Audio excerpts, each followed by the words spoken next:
Hey guys, welcome back to another episode of Beyond eCommerce, where we help you find and fund your passion through reselling on Amazon.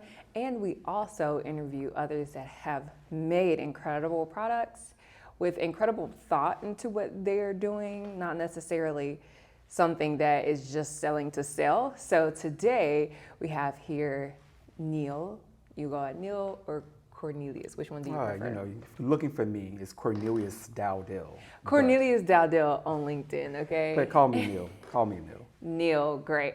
So today we have Neil, and he has put love, passion, work all into this seasoning, and I literally use it with everything. So we're gonna go into what really sparked that for you. Was it a big thing, or were you like, this is a practical thing for me to do? So you're saying put it in that bottle. It was really more about flavor. So I travel a lot, but when I moved here from Louisiana, here being Atlanta, I never was able to get that flavor, that profile that I was looking from. So when you're in Louisiana, you're full of flavor, you're full of spice, you're full of heat, you're getting all those layers of deliciousness.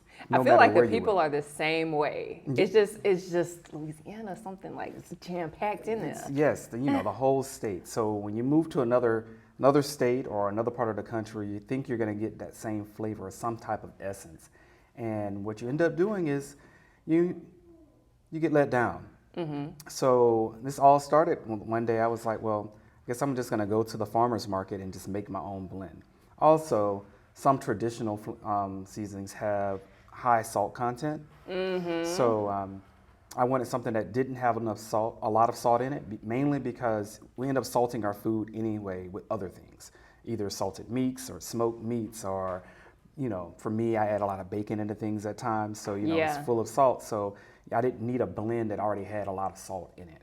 So making it extra salty. So I just started curating my own. I've been doing that since college though. So I have the ability to notice and identify flavors. So I used to align it with just knowing how to cook.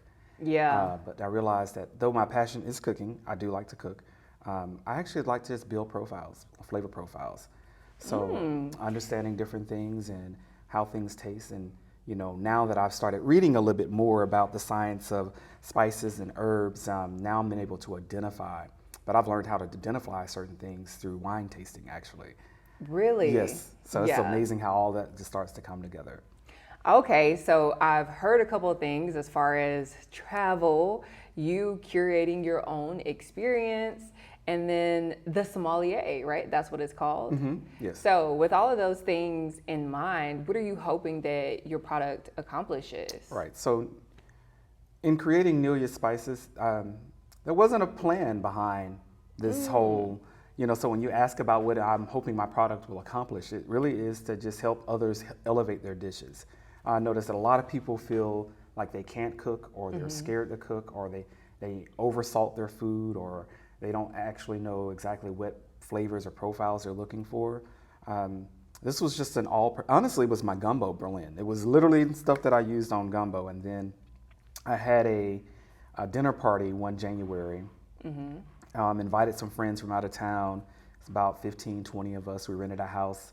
And that's a lot of people. It is. It was just some friends. And we decided, he's like some friends. I'm thinking 4. You said 15, 20. Had some people fly in. They heard I was cooking. It was like, oh, I bought my ticket. So I was like, oh, this is serious. So, I was just cooking. And so I made some gumbo. And the next thing I know, people were asking, like, what you use for this gumbo? And I said, this blend that I made, it's just something simple I put together.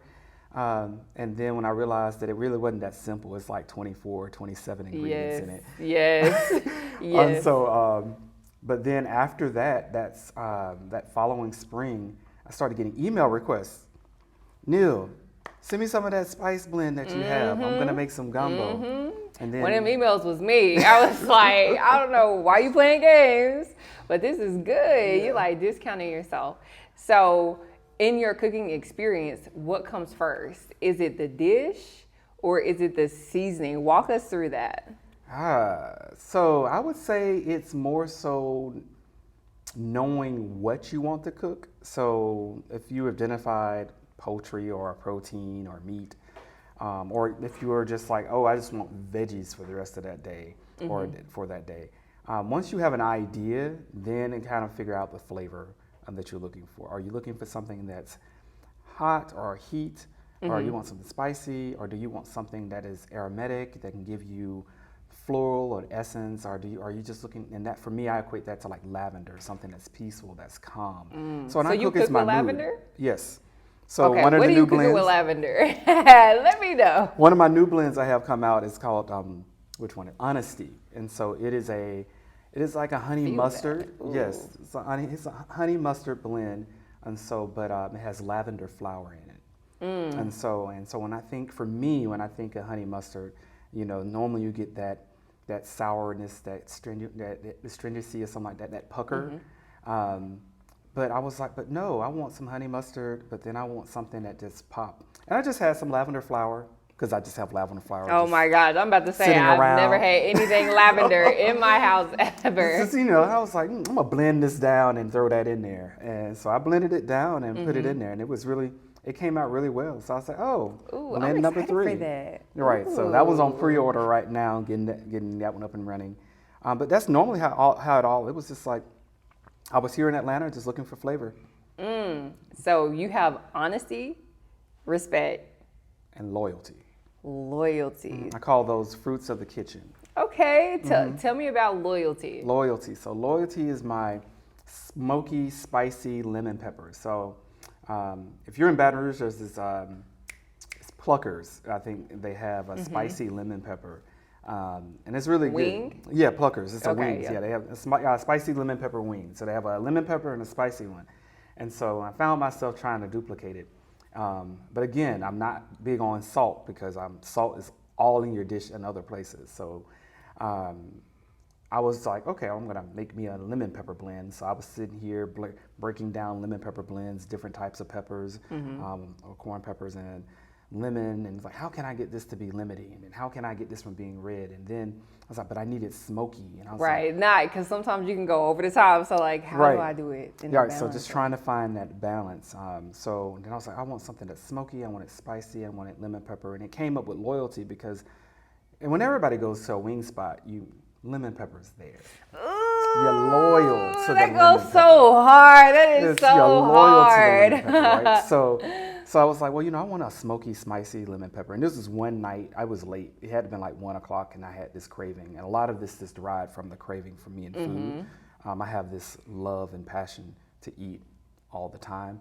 So with the smoky, spicy lemon pepper, and I just stumbled upon it. I was just putting stuff into a bowl, grinding it up.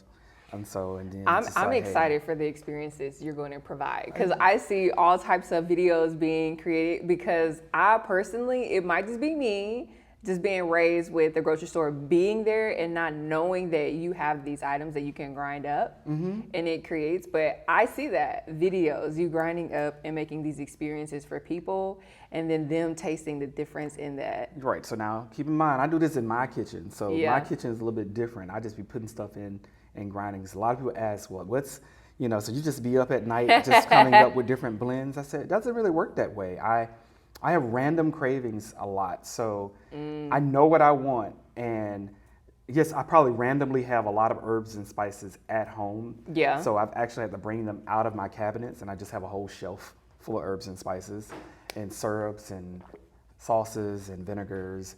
And I just go and grab. And so if you were to ask me what my dream vision would be, I would have herbs and spices throughout my entire house, like screw pictures on the wall. No. Oh my gosh. No, I love that so much, because I'm envisioning that with you, providing that experience for other people. But when you are looking at building these items out, does your background or your parents play into this development or idea at all? Of course. So I'm a trainer and HR consultant by nature, but in one of my classes, I go through milestones, which we call peaks and valleys, and helping identify your core values. But one of my earliest childhood memories is sitting on a stool in my grandma Mattie Bell's kitchen making pinto beans. And also, I used to be the muscadine wine taster. as well that was in the pantry. Okay, okay. So What does that entail? Because wine be bad, or you checking if it's good, or what? she'll give a little corner or something like that as it's fermentating over time. Oh, she's creating wine. Yes. Oh my gosh, my granddad does the same thing. Right. I went over there, and I don't really know if it's a generational thing, but he was for sure making wine. I'm like, I thought it was a steal if we only had to pay $20 for it. But y'all in a crib fermenting. I mean, it ain't nothing but fruit. But and what sugar. else? Fruit, because he and had it sugar. on the back porch. So Keep it in a shaded area. Fruit, sugar, some water, and just let it sit. It's like pickling something. no way. Yep, I that's can't. all. I can't get over things like that. So you can infuse it with other things too if you want something smoky. You want This really is why I depends. need So, a back porch. Yeah, a back porch. I need a back porch. I need to go garden and all that. But you had that. But in my peaks and valleys in my life, and so I would say one of the peaks was that experience there. So I found myself just in the kitchen. So of course my grandmothers cook, my mother cooks, and so we grew up in a family where cooking was kind of like mandatory. So we would rotate in and out the kitchen, or we all had our designated dishes. But being that I was the oldest, so I kind of had to help make sure all of it was put together. But I mean, I always wanted to know how my mother knew stuff was done just through smell. She'd be in the back of the house talking about, take that cornbread out the oven, it's done. Look, don't let me read a recipe that say a pinch or something. Who pinching? Because my pinch ain't gonna be the same as your it's not pinch. the same in the pinch or so, but it takes time and experience. So you'll know what your pinch really means. And a lot of people use a lot of recipes, and they're like, my recipe didn't turn out, or my dish didn't turn out like the recipe or the instructions. And for me, I'm just like, but it's not supposed to. Like, really? It is not. No. I feel so bad when my recipe doesn't turn out the proper way because Define proper. So proper way is like you're trying to replicate someone else's dish, but food isn't meant to be replicated. It's an experience. For me, this interview is so great because for me, it's a whole new way of looking at it because I feel a sort of failure if it doesn't taste like what my husband does. But he's been cooking for forever. And this is the conversation that I have with him all the time. I said, we came from a food insecure place. We don't have a good relationship with food because when you see food, you're like, oh, let me eat. But you don't have the relationship in which you could talk about balance, or you could talk about just a relationship you have with it and how it brings people together. It just wasn't that. So for recipes for me, I'm like, does it taste like what Ty would make it? Or what? It's good to have a bar, but I wouldn't put my bar up there with I'm trying to compare myself to Wolfgang Puck or Emeralds, but because I'm cooking for myself. Yeah. And I think that's the piece that you have to internalize and realize is that when you're cooking for your family or something like that, you're sewing in, as this book here calls the Flavor Bible, the X Factor. And that X Factor, when you go through all that, when you're putting together flavor, that X Factor is the emotions, it's the visual component, it's like your history, it's all those things that you put into it. So when you compare it to someone else's, it's kind of like taking away from the dish because it is what you cook. So it's amazing that you can influence people. Right. And you can tell someone it tastes good. And then you might not think it tastes good, but you tell them and they'll be like, well, you said it tastes good, so it didn't taste good. They don't know. Who knows how it's supposed to taste but you? It depends on which dish it is. It depends on how simple. Sometimes I just want to make a sandwich and be done with it. Okay, you can make a sandwich. You can elevate a sandwich too. Now look. I know. Elevate a sandwich. Look, you be in there, you can put that bread down, that mayo, but then the mayo is like a sauce now. Keep in mind, it's a little spread. Something like that. You can sprinkle some seasonings on that mayo. That's all I was about to ask you. Do you season your sauces also? Every now and then. Just really depends on the sauce. And so like mayo for me, or now people are using avocado in place of mayo. And so, but avocado doesn't really have a taste. So yeah, avocado is really expensive too. So you want it, and you season it with salt, pepper, or sea salt, just different types of salts, whatever you're looking at having. Just to elevate the flavor. When you're really thinking about the flavor, you're looking like, am I shooting for a certain type of flavor? Am I looking for something that's heat forward or spicy, or I'm looking for something that's bland but it has an aromatic piece to it? Because when you're eating, you're not just eating for taste. Right. You're also looking for smell. You're also looking for sight. Yes. You know, different people have put it different ways, but sometimes I hear, you know, people that are of a different caliber, like they have more income, they say, we don't eat for taste, or we don't have that relationship with food. We eat because we need to. We don't eat to savor the food. So what is your overall philosophy with food? I eat because I like the full package of flavor. I mean, Okay. I'm eating I know I need to eat, Right. so I'm going to definitely do that. But if I'm going to eat, I want to make sure that I eat well. I want to make sure that it has flavor. I'm going to make sure the smell is great. I want to make sure that there's passion behind it. It's one of the reasons why I don't eat at chain restaurants that much anymore. Oh So, my gosh, because that was my it's biggest issue with you.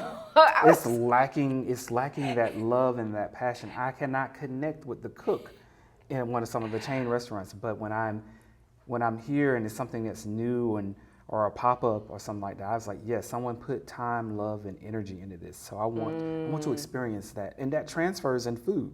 People don't think so, but it really does. Have Yes, you ever that tried to energy find, is- try to figure out your grandmama or your mama make this one dish and only they can make it? You can try to Okay. duplicate it. Okay. And you're sitting here trying to figure out, what am I missing?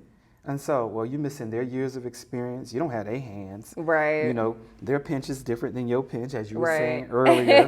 And so, and it's just different. But honestly, what you're missing is their experience. You're missing them. Yes. And so, and it wouldn't matter, it won't matter any of that. So what you do is you take that, you embody that, and then you put that into your food. And so, and that itself is going to actually build that flavor and that profile. And it's just like, so everybody's trying to duplicate, and that's going to say, no, make it different. Right. Oh my gosh. No, that made me feel so warm inside just thinking about how you view food overall, just in basics. Because I always tell Ty, I said, why we couldn't just go to a place in between, you know, nice and fast food. That's why I'm always looking for the place in between. But you're like, no, What's in between nice and fast food then? I What's would that? say Olive My Garden. house? Olive who? Girl, go sit down someplace. Olive Garden. No. What we won't do is that. Oh my gosh. Well, when you start breaking down, and this is how I view it. If I'm gonna go to a fast food restaurant or somewhere in between, and so you're gonna get the same consistency, and it's gonna still be missing something. Yeah, you ate for nutritional value, Right. but you're gonna spend the exact same amount of money, or maybe $5 more, if you went to the high-end restaurant. Yeah. And I call it high-end because, I mean, yeah, now if you have like a family of 10, then maybe it's not That's a different the most, conversation. that's a different Yeah. conversation. But if it's just you and your husband, or it's just you, and so a chain restaurant doesn't do it. I'm always looking for something that's new, that's different, you know, a food truck. I want to know what kind of flavors they're going to put in there, because I'm sitting there tasting Right. like, oh, did they just add cinnamon to this? Oh my gosh. They when we went to Costa Rica, that was a completely different experience with food also. And it just made me change my view of what we thought should go in dishes, how we put those things together, and where we look for those things. Because I was seeing that even in the farmers market, one thing about them is they have it from different regions. But when you go to just like a regular grocery store, it's just the basic staples or the basic vegetables. Right. But I didn't, just from the outside in, I was just like, why y'all going to farmers markets just because there's farmers? But you realize that it's not just their stuff. They have, you know, things from Latin America and all that thrown in there. Right, so you have, here in Atlanta, Your DeKalb's Farmers Market, the Buford Highway Farmers Market, but you're right, but things taste differently based on the region and where they're produced as well. Because the soil in South America is different than the soil that's in Africa or in India.